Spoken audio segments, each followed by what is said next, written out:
Friends, कैसे हैं आप सब। उम्मीद करती हूँ सब अच्छे होंगे और स्वस्थ होंगे। आज हम बात करेंगे एक नॉर्थ ईस्ट स्टेट के बारे में, मिज़ोरम के बारे में। Mizoram the land of mount trees. ये बहुत ही सुंदर, बहुत ही अच्छा राज्य है। नॉर्थ ईस्ट के सभी राज्यों के बारे में मैंने एक एक करके डिस्कस किया हुआ है। तो जिन लोगों ने उस वीडियो को नहीं देखा है, उसकी पूरी प्लेलिस्ट है, आप जाकर देख सकते हैं। और हर जितने भी राज्य हैं जो नॉर्थ ईस्ट के हैं, उन सभी के बारे में बहुत अच्छे से जानकारी ले सकते हैं। और अगर इसके बारे में ये बात करते हैं कि ये बाउंड्रीज किस किस से साझा करता है, सबसे पहले हम इसकी बाउंड्रीज की ही बात करेंगे, क्योंकि नॉर्थ ईस्ट के स्टेट में अक्सर का क्वेश्चन यहाँ से पूछा जाता है कि नॉर्थ ईस्ट का कोई भी एक स्टेट आपको दे दिया जाएगा और ये पूछा जाएगा कि ये बाउंड्री किस किस से साझा करता है। जैसा कि आप मैप में देख पा रहे हैं, ये पूरा मिज़ोरम का मैप है और यहाँ पर ये भारत में इसकी स्थिति बताई गई है किस जगह है। तो जैसा कि आप देख पा रहे हैं और आपको दिख भी रहा होगा कि कहाँ कहाँ पर ये अपनी बाउंड्रीज को शेयर कर रहा है। अगर मैं इस एरिया की बात करती हूँ तो ये पूरा म्यांमार का एरिया है। और अगर मैं इसकी बात करती हूँ तो ये कौन सा है, ये त्रिपुरा है। और अगर इसकी बात करें तो ये बांग्लादेश है। कौन सा एरिया है, ये बांग्लादेश है। और ये कौन सा स्टेट है, अगर आप देखेंगे ये मणिपुर है। और ये कौन सा स्टेट है, ये असम है। तो इतनी जगहों से ये बाउंड्रीज को साझा करता है। त्रिपुरा से करता है, बांग्लादेश से करता है, म्यांमार से करता है, मणिपुर से करता है और असम से करता है। तो ये इतने स्टेट से अपनी बाउंड्रीज को शेयर कर रहा है और ये एग्जाम में पूछे गए हैं, बहुत बार पूछे गए हैं। अब थोड़ी सी और स्थिति को समझेंगे और देखेंगे कि क्या क्या इसके बारे में महत्वपूर्ण तथ्य हैं। मिज़ोरम भारत का एक नॉर्थ ईस्ट राज्य है, नॉर्थ ईस्टर्न राज्य, उत्तर पूर्वी राज्य है। यहाँ की अगर हम कैपिटल की बात करते हैं, राजधानी की, तो आइजोल है। क्या राजधानी है, आइजोल है। इसकी स्थापना 20 फरवरी 1987 को हुई थी। किसकी बात कर रहे हैं हम, राज्य की स्थापना की बात कर रहे हैं। मिज़ोरम राज्य की अगर कुल क्षेत्रफल या फिर अगर एरिया की बात करते हैं तो 21,081 वर्ग किलोमीटर इसका एरिया है। और क्षेत्रफल की दृष्टि से ये भारत का 25वां सबसे बड़ा राज्य है। मिज़ोरम एक पर्वतीय प्रदेश है। फरवरी 1987 को यह भारत का 23वां राज्य बना। काफ़ी महत्वपूर्ण है, एग्जाम में पूछा जाता है। आपको दे देगा मिलाने के लिए 4 स्टेट होंगी, कुछ भी स्टेट दे सकते हैं और पूछेंगे इनको अवरोही क्रम में या फिर आरोही क्रम में इनको लगाइए। असेंडिंग ऑर्डर या डिसेंडिंग ऑर्डर कुछ भी बोल सकते हैं। 1972 में केंद्र शासित प्रदेश यूनियन टेरिटरी बनने से पहले यह असम राज्य का एक जिला हुआ करता था। क्या था, असम राज्य का एक डिस्ट्रिक्ट था ये। 1891 में ब्रिटिश अधिकार में जाने के बाद कुछ वर्षों तक उत्तर का लुसाई पर्वतीय क्षेत्र, लुसाई हिल्स, असम के अधीन और आधा दक्षिणी भाग बंगाल के अधीन रहा। इसका जो हिस्सा था वो देखिए, कुछ असम के पास था और कुछ कहाँ था, बंगाल के अधीन में था। 1898 में दोनों को मिलाकर एक जिला बना दिया गया, जिसका नाम पड़ा लुसाई हिल्स जिला। क्या नाम पड़ा, लुसाई हिल्स डिस्ट्रिक्ट। और यह असम के मुख्य आयुक्त, चीफ कमिश्नर जो थे, उनके प्रशासन में आ गया। ये इसकी हिस्ट्री है थोड़ी सी, जो कई बार एग्जाम में यहाँ से क्वेश्चंस पूछे जा सकते हैं या फिर नहीं भी पूछे जा सकते, तो कम से कम अपने स्टेट के बारे में कुछ कुछ जानकारी होना आवश्यक है। मिज़ोरम शब्द का जो स्थानीय भाषा है, जिसे मिज़ो कहते हैं, मिज़ो भाषा में इसका अर्थ है पर्वतवासियों की भूमि, लैंड ऑफ माउंट्रीज और लैंड ऑफ मिज़ोज। क्या कहते हैं, ये पूछा जाता है कि स्थानीय भाषा में मिज़ो को क्या कहते हैं। तो ये चीज़, या फिर पर्वतवासियों की भूमि किसे कहा जाता है, तो वो कहा जाता है मिज़ोरम को। 19वीं शताब्दी में यहाँ ब्रिटिश मिशनरीज का प्रभाव फैल गया और इस समय तो अधिकांश मिज़ो लोग ईसाई धर्म को ही मानते। इस समय जितना भी वहाँ पर धर्म है, सबसे ज़्यादा ईसाई धर्म ही वहाँ पर क्रिश्चियनिटी को ही माना जाता है। मिज़ोरम में शिक्षा की अगर बात करते हैं, बहुत अच्छा स्तर है शिक्षा का पूरे भारत में। केरल के बाद दूसरा स्थान आता है इसका। शिक्षा की वर्तमान दरें 88.8% है, जो कि पूरे भारत में केरल के बाद दूसरे स्थान पर आता है। जब आप जनसंख्या पढ़ेंगे तो उस समय पर ये क्वेश्चंस पूछे जाते हैं, या फिर मिज़ोरम तो एजुकेशन के मामले में बहुत बार क्वेश्चन मिज़ोरम से पूछे गए हैं। मिज़ोरम का भारत में देखिए विलय किस तरीके से हुआ। बहुत स्ट्रगल के बाद मिज़ोरम का विलय भारत में ढंग से हो पाया। तो मिज़ोरम मर्ज कब हुआ, ये इंडिया में। आज़ादी, भारत की आज़ादी के 10 साल बाद भी उत्तर पूर्व जिसे कहें नॉर्थ ईस्ट की कुछ इलाके भारत से अलग होने और आज़ाद देश की मांग कर रहे थे। ये ऐसा बहुत बार रहा, जितनी भी रियासतें थीं या जितने भी अलग स्टेट्स थे, इनको मिलाना आसान काम नहीं था। उस समय की भारत सरकार के लिए ये बहुत बड़ी चुनौतियां थीं। केवल युद्ध केवल आज़ादी मिलना ही एक मकसद नहीं था, वो एक बहुत बड़ा काम पूरा हो जाने के बाद भी जितने भी क्षेत्र थे उन सबको सजो के रखना और भारत के नक्शे में सजाना, ये जो उस समय के राजनेता थे या उस समय के जो लोग थे, क्रांतिकारी थे, उन सबका एक सपना था कि भारत किस तरीके से आज़ाद हो और भारत के साथ कौन कौन से लोग शामिल रहें। ऐसा नहीं था कि भारत के टुकड़े टुकड़े हो जाते और उसके बाद आज़ादी का जश्न मनाते, ऐसा बिल्कुल नहीं था। तो वो चाहते थे कि जितने भी भारत के अंदर अंग हैं वो सारे मिलकर रहें और उनको चाहे वो कुछ ऐसे थे जैसे जम्मू कश्मीर की बात करें, मैंने बताया था आपको, हैदराबाद की बात करें, कुछ स्वतंत्र होना चाहते थे लेकिन उनको भी किसी न किसी तरीके से भारत में मिलाया गया। इनके साथ भी यही था। यहाँ पे उग्रवाद बढ़ता है और लोग भारत से अलग होने की मांग कर लेते हैं, सोचते हैं कि अलग एक स्टेट बन जाएगा या एक अलग देश बन जाएगा तो यहाँ पर सुविधाएं आसान हो जाएंगी, पर ऐसा होता नहीं है। तो इन सब चीज़ों की वो मांग कर रहे थे। जिला लुशाई हिल्स वर्तमान मिजोरम प्रदेश है जिसे हम कहते हैं, इसमें ये भी शामिल था, ये भी इस तरीके की मांग में शामिल था।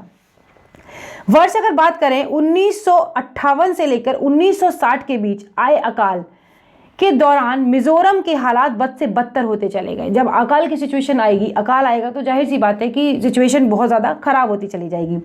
अकाल क्यों आया था, यहाँ कहते कि एक पूरी कहानी है कि बांस में जब फूल आते हैं, बहुत सुंदर सुंदर फूल आते हैं और उन फूल आने की वजह से कुछ चूहों का आक्रमण बढ़ जाता है। तो चूहे का आक्रमण बढ़ जाता है और फिर जब वो घर पे रखते हैं, वो कुछ अनाज होता है वहाँ पर जो भी, उससे भी चूहे पूरे मतलब राज्य में बुरी तरीके से फैल जाते हैं और सारे अनाज को क्षति पहुंचाते हैं। तो अकाल का एक वो बहुत बड़ा कारण यहाँ पर माना गया था। लोगों ने तत्कालीन असम की सरकार से आर्थिक मदद, फाइनेंशियल एड के रूप में गुहार की, जिसे सरकार ने अस्वीकार कर दिया और सरकार ने जब सरकार से कोई मदद नहीं मिली तो स्थानीय लोग क्या कर देते हैं, विद्रोह कर देते हैं। आज के समय पर भी अगर आप देखेंगे, कोई भी सिचुएशन है, अगर गवर्नमेंट से कोई चीज़ की डिमांड करी जाती है और अगर वो उसे नहीं मानती है तो फिर क्या होगा, कई बार लोग विद्रोह कर देते हैं या फिर धरना प्रदर्शन करना शुरू कर देते हैं, जैसे कि अभी किसान आंदोलन चल रहा है। किसान आंदोलन के बारे में भी मैंने पूरा बताया है, आपको लिंक डिस्क्रिप्शन में मिल जाएगा या फिर आप आई बटन पर भी देख सकते हैं। आप वहाँ से उस आंदोलन के बारे में क्या रीज़न है सारा कुछ पढ़ सकते हैं। तो स्थानीय लोग जो विद्रोह कर रहे थे उस पर उतारू हो गए।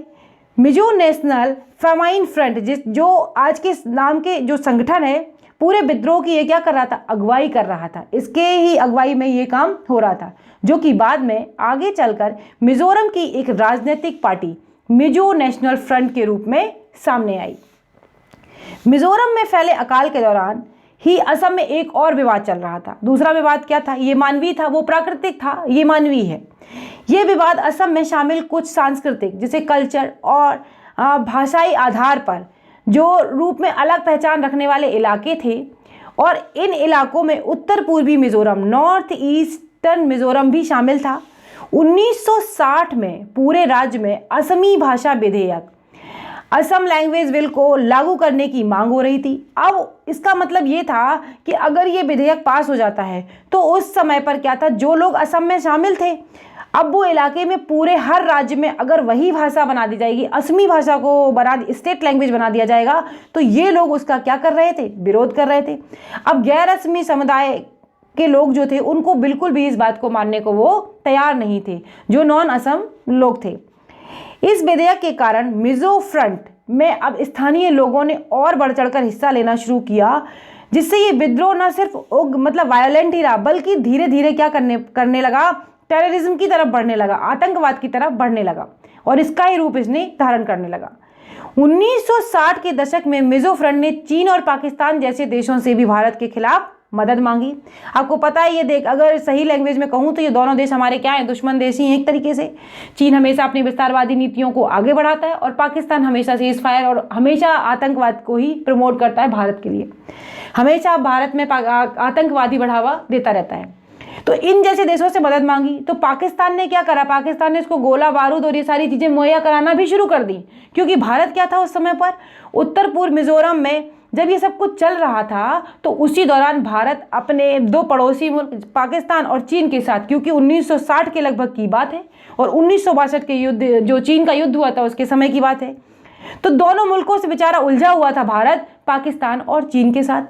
उसका इस बात पे ध्यान ही नहीं गया कि घर में क्या चल रहा है या फिर यहाँ पर मिजोरम में कौन कौन सी घटनाएं घट रही हैं।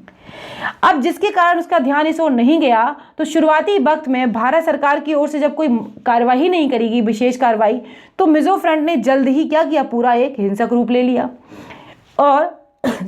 और मिजो नेशनल फेमाइन फ्रंट का मकसद अब ना सिर्फ असम से मिजोरम को अलग करा देना था, अब तो वो चाह रहा था कि पूरे मिजोरम को ही भारत से अलग करा दिया जाए।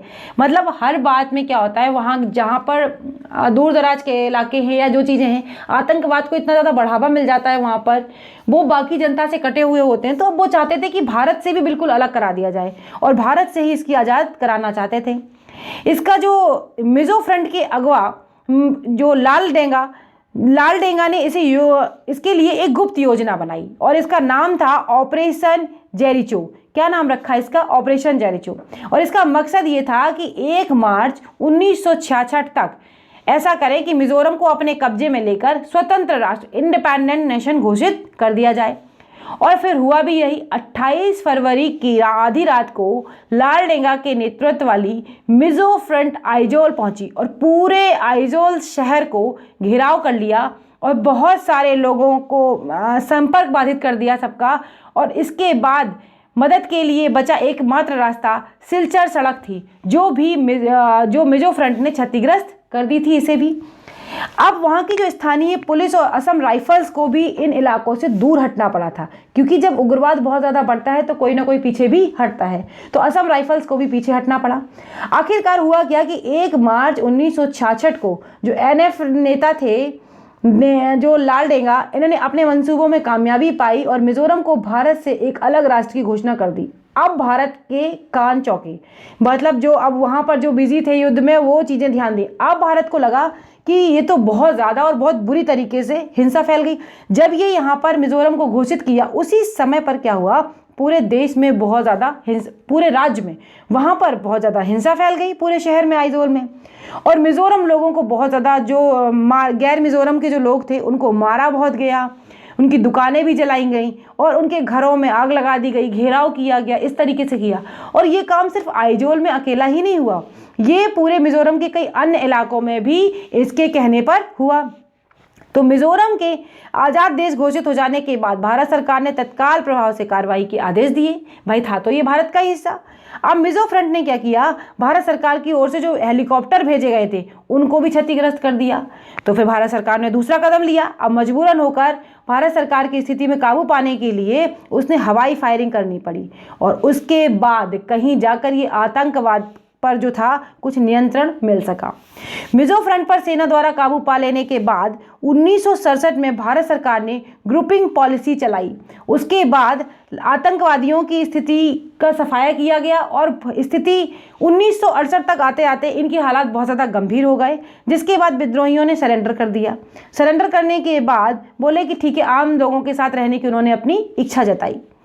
21 जनवरी 1972 को पहले मिजोरम केंद्र शासित राज्य बना और फिर 1976 में मिजो नेशनल फ्रंट के साथ हुई संधि टेरिटरी के मुताबिक 20 फरवरी 1987 को मिजोरम को भारत के 23वें राज्य का दर्जा मिल गया। आखिरकार ये भारत में मिल गया और एक अच्छा राज्य बनके अब चल रहा है। तो ये कुछ बहुत महत्वपूर्ण, ये पार्ट 1 था। आगे आने वाले वीडियो में सेकंड पार्ट में मैं आपको इसके बारे में, यहाँ की क्या कल्चर है, क्या यहाँ पर त्यौहार होते हैं, क्या क्या और चीज़ें जो डिटेल में है, क्या पॉलिटी है, उन सभी को डिस्कस करेंगे।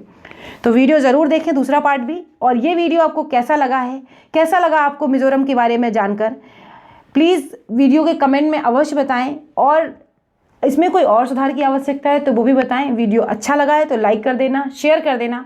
चैनल पर नए हैं तो प्लीज़ सब्सक्राइब कर लेना। अगले वीडियो में फिर मिलेंगे, तब तक के लिए बाय बाय दोस्तों, नमस्कार।